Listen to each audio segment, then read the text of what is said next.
പ്രിയമുള്ളവരെ, ഞാൻ ഇന്ന് വന്നേക്കുന്നത് എൻ്റെ GPF ക്ലോഷർ എന്ന് പറയുന്ന ഒരു സാധനം കൊടുത്തിട്ട് ഇത്രയും നാളായിട്ട് ഒരു നടപടി എടുക്കാത്ത ഒരു പഞ്ചായത്ത് ജോയിൻ്റ് ഡയറക്ടറുടെ ഓഫീസിലാണ് ഇപ്പം കിടക്കുന്നത്. ഇപ്പോൾ ഒരു 16-ാം തീയതി വന്നതാണ്. 16-ാം തീയതി വന്നിട്ട് 17-ാം തീയതിയോ 18-ാം തീയതിയോ എടുത്തില്ല. പിന്നീട് അവധി ദിവസമായിരുന്നു. അത് കഴിഞ്ഞിട്ട് 20-ഉം 21-ഉം ഒക്കെ ഉണ്ടായിരുന്നു. 21, 22, 23 ഒക്കെ ഉണ്ടായിരുന്നു. അന്നേരം ഒന്നും ഈ സാധനം കൊടുക്കാതെ അവിടെ പിടിച്ചു വെച്ചുകൊണ്ട് പിന്നീട് ഞങ്ങൾക്ക് കുഴപ്പങ്ങൾ ഉണ്ടാക്കുകയാണ്. എനിക്ക് കഴിഞ്ഞ മാസം 6-ാം തീയതി ഡേറ്റ് വെച്ച് എനിക്ക് ആസ്റ്റർ മെഡിസിറ്റി ഹാർട്ടിൻ്റെ കാണിക്കേണ്ടതാണ്. ഇതാണ് ആദ്യം ഞാൻ മെഡിക്കൽ ട്രസ്റ്റ് ഹോസ്പിറ്റലിലാണ് കാണിച്ചിരുന്നത്. അത് കഴിഞ്ഞ് വെച്ചാൽ ആസ്റ്റർ മെഡിസിറ്റി, ഇത് കണ്ടോ, ആസ്റ്റർ മെഡിസിറ്റിയിൽ ഞാൻ കാണിക്കുകയാണ്. ഇങ്ങനെ എനിക്ക് അപ്പോയിൻമെൻറ്റ് സന്ദീപ് ഡോക്ടറിൻ്റെ എടുക്കേണ്ടതാണ്. ഇതുവരെ എനിക്ക് സാധിച്ചിട്ടില്ല. ബന്ധപ്പെട്ട അവർ ഫയലുകൾ മൂവ് ചെയ്യിക്കും, ഒത്തിരി പാടുപെടുന്നു. ഒന്നീ ഇവർ ട്രെയിനിങ്ങിന് പോവുക, അല്ലെങ്കിൽ മെച്ചപ്പെട്ട വേറെ എന്തോ വലിയ സംവിധാനം ഒരുക്കുക. ഒന്നീ ഇവരെ ഡിസ്മിസ് ചെയ്ത് മാറ്റുക, അല്ലെങ്കിൽ ട്രാൻസ്ഫർ ചെയ്ത് ഇവിടുന്ന് മാറ്റിയിട്ട് നല്ല ഉദ്യോഗസ്ഥരെ വെക്കുക. ക്ലോഷറിൻ്റെ മറ്റ് കാര്യങ്ങളെല്ലാം ഞാൻ പേപ്പേഴ്സ് എല്ലാം ഇവിടെ വെച്ചിട്ടുണ്ട്. ക്ലോഷറിന് കൊടുത്തിട്ടുള്ള അതിന് കത്തും ബന്ധപ്പെട്ട കത്ത് വരെ ഞാൻ കൊടുത്തു. ഞാൻ വിവരാശം വെപ്പിച്ചിരുന്നു. ക്ലോഷറിൻ്റെ അതിന് സംബന്ധിച്ച് തെറ്റുണ്ടായിരുന്നു തിരുത്തുന്നതിന്. ഇതാ ക്ലോഷറിൻ്റെ അപേക്ഷ, GPF ക്ലോഷറിന് വേണ്ടിയിട്ട് കൊടുത്ത അപേക്ഷയാണ്. ഇതൊന്നും ചെയ്യാതെ വെറുതെ 3 മാസത്തോളം എടുത്തു പഞ്ചായത്തിൽ. ആ പഞ്ചായത്തിൽ അവർക്കറിയില്ല. പിന്നെ ഞാൻ അവിടുത്തെ AS മിടിക്കായിരുന്നത് കൊണ്ട് അവർ പിന്നീട് ചോദിച്ചു എന്തൊക്കെ വേണമെന്നൊക്കെ ചോദിച്ചിട്ട് അതിനുള്ള ക്ലോഷറിൻ്റെ ഇത് പേപ്പർ വേണമെന്ന് പറഞ്ഞപ്പോൾ ഞാൻ പറഞ്ഞു, സാറേ എൻ്റെ കയ്യിലുണ്ട്, ഞാൻ എടുത്തു. ജോയിൻ്റ് ഡയറക്ടർ ഓഫീസിൽ ഒരു സ്റ്റാഫ് എനിക്ക് വേറൊരു രീതിയിൽ എടുത്തു തന്നു. അന്നേരം അവർക്കും അറിയില്ല എന്തൊക്കെ വേണമെന്ന്. ഇവർ പറഞ്ഞു ക്ലോഷറും മറ്റേ അതും കൂടെ തന്നാൽ മതി എന്ന് പറഞ്ഞു. അതിൻ്റെ ബന്ധപ്പെട്ട ഞാൻ കൊടുക്കുകയും ചെയ്തേച്ച് ഞാനിപ്പം കിടന്ന് തെണ്ടുകയാണ്. എൻ്റെ പൈസ ഒന്നീ ശരിയായിട്ട് തരിക, അല്ലെങ്കിൽ നിങ്ങൾക്ക് തരാൻ പറ്റും. ഞാൻ എൻ്റെ സാലറി എന്നല്ല പിടിച്ചേക്കുന്നത്. സാലറി എന്ന് കട്ട് ചെയ്ത് അടയ്ക്കുന്നത് തിരിച്ചിങ്ങ് തന്നാൽ പോരെ. എന്തിനാണ് ഇങ്ങനെ വിട്ട് വിഷമിപ്പിക്കുന്നത്? GPF ഫണ്ട് എത്രയോ കാലങ്ങൾ, ഇത് കോടതി സർവീസായിരുന്നു. കോടതി സർവീസായിരുന്നു. അന്നേരം തന്നെ പെൻഷൻ ആകുമ്പോഴത്തേക്കെല്ലാം ശരിയാണ്. ഇതൊന്നും ചെയ്യാതെ ഇങ്ങനെ ഉദ്യോഗസ്ഥന്മാർ ഓരോരോ അവർക്ക് പണിയുണ്ട്. എന്താണ് ഇവർ പണിയുന്നത്? ഞാൻ അവിടെ ഇരുന്ന് പണിതല്ലേ. ഞാൻ എൻ്റെ എല്ലാം കംപ്ലീറ്റ് ആക്കിയല്ലോ. എനിക്കൊരു എതിരൊന്നും വന്നില്ലല്ലോ. മറ്റുള്ളവർക്കും ഒബ്ജക്ഷൻ വന്നില്ലല്ലോ. ഞാൻ ഇരുന്ന അവിടുത്തെ സെക്രട്ടറി പിരിഞ്ഞു, എല്ലാവർക്കും കംപ്ലീഷൻ കൊടുത്തു, അവരെല്ലാം വാങ്ങിച്ചു. എനിക്ക് മാത്രമേ തന്നെ ഈ 4 മാസം 5-ാം മാസത്തിലോട്ട് കിടക്കുന്നത്. എനിക്കത് അറിഞ്ഞേ പറ്റുള്ളൂ. ഈ ചുമ്മാതെ ഇങ്ങനെ വെച്ച് ഒന്നി പണി അറിയാത്തവരെ ഇത് എന്നിട്ട് പറയാം ജോയിൻ്റ് ഡയറക്ടറെ മേശപ്പുറത്ത് വെച്ചേക്കുക.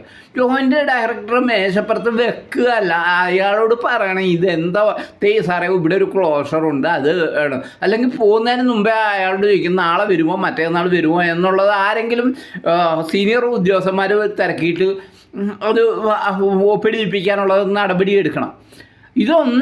ഒന്നും പറയുകയില്ല, പേടിക്കുക. എന്നിട്ട് പറയും പേടിച്ച് ഇരിക്കുക, സാരം ഒപ്പിട്ടില്ല. ഇപ്പം 3-4 ദിവസമായി ഇങ്ങനെ വെച്ച് തള്ളുന്നത്. അങ്ങനെ വെച്ച് തള്ളാനല്ല, ഞങ്ങൾക്ക് സമയബന്ധിതമായി കിട്ടിയാലേ ഞങ്ങൾക്ക് ആശുപത്രിയിലും മറ്റു എല്ലാം പോകേണ്ടത്. 6-ാം തീയതി പോകേണ്ടതാണ്. കുറഞ്ഞത് 25,000 രൂപയോളം ചിലവാകും. അതിലൊരു 15,000 രൂപയോളം ഇതിൻ്റെ മറ്റേ എക്സ്റേയും അതുപോലെ തന്നെ ഈ എക്കോയും മറ്റേ TMT ഒക്കെ എടുക്കുമ്പോഴത്തേക്ക് ആവും. പിന്നെ കൊളസ്ട്രോൾ ഉണ്ടോ, പിന്നെ ഷുഗറുണ്ട്. അത് ഷുഗറും കൊളസ്ട്രോളും പ്രഷറും ഉള്ളത് കൊണ്ടാണ് അതിന് കുഴപ്പമെന്ന് പറയുന്നത്. 6-ാം തീയതി ചെയ്യേണ്ടതായിരുന്നു, കഴിഞ്ഞ മാസം 6-ാം തീയതി ചെയ്യേണ്ടതാണ്. ഇതുവരെ ശരിയാക്കാതെ ഞാൻ ഇതെല്ലാം ബന്ധപ്പെട്ട ഹ്യൂമൻ റൈറ്റ്സിൻ്റെ കത്ത് വരെ ഞാൻ കൊടുത്തു. എന്നിട്ട് പോലും ഇഴഞ്ഞഴിഞ്ഞ് കളക്ടർക്ക് കൊടുത്തു, സാറേ ബന്ധപ്പെട്ട എന്തോ നടപടി സ്വീകരിക്കണമെന്ന് പറഞ്ഞു. എന്നിട്ട് ഇഴഞ്ഞ് നീങ്ങുക, എന്നിട്ട് ഓരോരോ ഇത് പറഞ്ഞിട്ട് മുട്ടാത്തർക്കം പറഞ്ഞിട്ട് ഇരിക്കുക. ഇത് എൻ്റെ ഒരു ചേട്ടനുണ്ട് ഉദയകുമാർ മേലെ പറമ്പാന്നും പറഞ്ഞിട്ട്, അയാളും പ്രതാപനും ഒന്നും അല്ല എൻ്റെ ക്ലോഷറിൻ്റെ കാര്യം നിശ്ചയിക്കേണ്ടത്. അവിടുത്തെ ഉദ്യോഗസ്ഥന്മാർ ചെയ്യാൻ പറ്റുക, അല്ലെങ്കിൽ ആ മേലിൽ നിന്ന് പറ്റുകയില്ലെങ്കിൽ അത് എന്തോ കാരണമെന്ന് എഴുതിത്താം, അന്നേരം ഞങ്ങൾ വേറെ കോടതിക്ക് പോക്കോളാം. ഇത് കോടതി ഉത്തരവ് വരെ കൊടുത്തിട്ടുണ്ട്. ബന്ധപ്പെട്ട ഓഫീസ് AG ഓഫീസ് അവർ കറക്റ്റായിട്ട് ഒരു മാസം പിടിക്കും. അവിടെ വേറെയും ഉണ്ട്, അത് അവർ നോക്കിയിട്ടൊക്കെ ചെയ്യുള്ളൂ. അവരത് കറക്റ്റ് ചെയ്തു. മറ്റിടത്ത് എന്താന്ന് പോലും ഒന്ന് ചോദിച്ച് മനസ്സിലാക്കാൻ കഴിയാത്ത എസ്റ്റാബ്ലിഷ്മെൻറ്റ് ക്ലർക്കാണ്. ഇതൊക്കെ ഒന്ന് ചോദിച്ചു, മേലോഫീസിൽ ചോദിച്ചാൽ അതെല്ലാം ഇലക്ഷനാണെന്നും പറഞ്ഞിട്ട് എല്ലാം തള്ളിക്കളയുകയാണ്. ഇങ്ങനൊന്നും അല്ല, ഞാൻ ഇരിക്കുമ്പോൾ ഇലക്ഷനും ഒക്കെ ചെയ്തിട്ടുണ്ട്. ഞങ്ങളാരും ഇങ്ങനൊന്നും പറഞ്ഞിട്ടില്ല. അത് കഴിഞ്ഞ് ബന്ധപ്പെട്ട സെക്ഷനിലുള്ള കാര്യങ്ങളും ചെയ്തിട്ടുണ്ട്. എപ്പോഴും ഇലക്ഷൻ എന്നും പറഞ്ഞ് ഇരിക്കാനൊക്കുമോ? ഇങ്ങനെ കുറേ ആൾക്കാർ തള്ളുന്നുണ്ട്. അത് അടിയന്തരമായിട്ട് ഇത് പണ്ട് ഇങ്ങനെ ആയിരുന്നു, ഈ സർക്കാർ കയറിയപ്പോൾ തൊട്ടേ ഇങ്ങനെ. അതുപോലെ ഒരുത്തനോ അവിടെ ഉണ്ട് കേന്ദ്രത്തിലും, മോദി. നാട്ടുകാർക്ക് വിഷമം ഉണ്ടാവുക. കാരണം ഇന്ന് ആശാ വർക്കർമാർ കടന്ന് പൈസയ്ക്ക് വേണ്ടി കടന്ന് സമരം, അവരെങ്ങനെ ജീവിക്കുന്നതെന്നൊന്നും അറിയില്ല. കടവും വില എടുത്ത് വേണം. ഞാനാണ് എനിക്ക് ഭക്ഷണം പോലും കിട്ടാതെ ഞാൻ ബുദ്ധിമുട്ടുന്നുണ്ട്. പിന്നെ എന്ന് പറയുന്നത് എനിക്ക് അതുകൊണ്ട് ഭയങ്കര ചെസ്റ്റ് ഇൻഫെക്ഷനും ഒക്കെ ഉണ്ടാകുന്നുണ്ട്. പിന്നീടെന്ന് പറയുന്നത് ഭയങ്കര എനിക്ക് വല്ലാത്ത അവസ്ഥയൊക്കെ ഉണ്ടാകുന്നുണ്ട്. പിന്നെന്ന് പറയുന്നത് ബന്ധപ്പെട്ട ഭക്ഷണവും ഇല്ല, മരുന്ന് വേണ്ടേ, മരുന്നിനുള്ള പൈസയില്ല. ഇതിങ്ങനെ ഞാൻ കിടന്നു 10,000 രൂപ പെൻഷൻ, അതൊന്നും ശരിയാക്കിയിട്ട് ഞാനും എൻ്റെ ജീവിതം ഒന്നും മെച്ചപ്പെടുത്താവുന്നതാണ്. ഇയാൾ ഈ തോന്നിവാസം വിളിച്ച് പറയുന്നത് കേട്ട് ഡിപ്പാർട്ട്മെൻറ്റ് നീങ്ങുകയാണോ? വല്ലവരും എന്തെന്നും പറഞ്ഞിട്ട് തെറ്റിദ്ധരിക്കേണ്ട കാര്യമില്ല.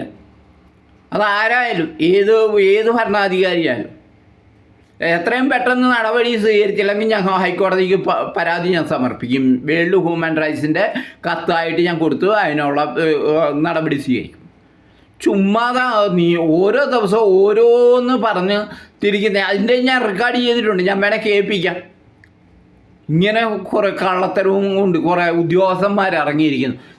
ഇത് എനിക്ക് മാത്രമല്ല, പലർക്കും ഇതേ രീതിയിലാണ്. ഞാനൊരു ഒരെണ്ണം എൻ്റെ കയ്യിൽ അറിയാതെ പോയി. ഒരു മാനസിക രോഗിയാണ്, ഒരു പെൻഷൻ്റെ സംബന്ധിച്ചാണ്. അത് അവർക്ക് മാനസിക വെല്ലുവിളി നേരിടുന്നവർക്ക് പെൻഷൻ കൊടുക്കുന്നതിൻ്റെ ആയിരുന്നു. അത് ഞാൻ ബാക്കിയെല്ലാം തന്നു. അവസാനം ഇവരോട് ഞാൻ പറഞ്ഞു, ബന്ധപ്പെട്ട അവരുടെ ഈ മാനസിക വെല്ലുവിളികൾ നൽകുന്ന അതിൻ്റെ സർട്ടിഫിക്കറ്റും പിന്നീട് അതല്ല ഇത് ആധാറിൻ്റെയും ഇതും വേണം, അല്ലെങ്കിൽ ബാങ്കിൻ്റെ ലിങ്ക് ചെയ്യുന്ന പേപ്പറാണ്. അത് അവർ കൊണ്ട് തന്നു. എനിക്ക് പിറ്റേ ദിവസം ഞായറാഴ്ച എന്നിട്ടും ഞാൻ അന്ന് തന്നെ അടിച്ച് കയറ്റി വെച്ച് അത് വിട്ടെങ്കിലും അപ്രൂവ് ചെയ്ത് വന്ന് കിടപ്പുണ്ടായിരുന്നു. തിങ്കളാഴ്ചയായിരുന്നു, ഞായറാഴ്ച തന്നെ അവർ മരിച്ചു. അവർ ഗുളിക ഏതാണ്ട് കഴിച്ച് അത് കഴിഞ്ഞപ്പോൾ അവർക്ക് പെട്ടെന്ന് വല്ലായ്മ വന്ന് മരിക്കുകയാണ് ചെയ്തത്. പ്രഷറും ഉണ്ടായിരുന്നു. എനിക്ക് അന്നേരം എന്തുമാത്രം വിഷമമുണ്ടായെന്നറിയാം. അവരത് കൊണ്ടുവരാൻ താമസിച്ചുകൊണ്ടാണ് അത് അങ്ങനെ ചിന്തിക്കണമെന്നേ. ഇത് ചുമ്മാതെ കുറേ എണ്ണം ഇരുന്ന് കുറേ വാചകവും പറഞ്ഞ് തള്ളിയിട്ട് കാര്യമില്ല. പെട്ടെന്ന് അടിയന്തരമായിട്ട് Ernakulam joint director office, panchayat joint director office നടപടി സ്വീകരിക്കണം. ഇത് ഞാൻ കളക്ടർക്കും പോസ്റ്റ് ചെയ്തതാണ് അടിയന്തരമായിട്ട്. ഇത് ഞാൻ ഫേസ്ബുക്കിലും മറ്റും എല്ലാം ചെയ്തിട്ടുള്ളതാണ്. എനിക്ക് ഇങ്ങനെ മാനുഷിക പരിഗണന വേണമെന്നും പറഞ്ഞിട്ട് ഞാൻ കൊടുത്തിട്ടും ഇതുവരെ ഒന്നുമേ പറയുന്നില്ല. അതുകൊണ്ട് അടിയന്തരമായിട്ട് ഏത് വ്യക്തിയാണോ അവരെ അറസ്റ്റ് ചെയ്ത് അകത്താക്കണം. ഇത് മനുഷ്യന് അസുഖമൊക്കെ വരുന്നതാണ്. നിങ്ങളുടെ പൈസയൊന്നുമല്ല ഇത്, ഞാൻ ജോലി ചെയ്തതെന്ന് കട്ട് ചെയ്ത് എടുത്തതാണ്. ആ പൈസ തിരിച്ചങ്ങ് തരാണ്. ഇത്രയേറെ ദിവസങ്ങൾ വേണം, അതങ്ങ് ചെയ്താൽ മതി.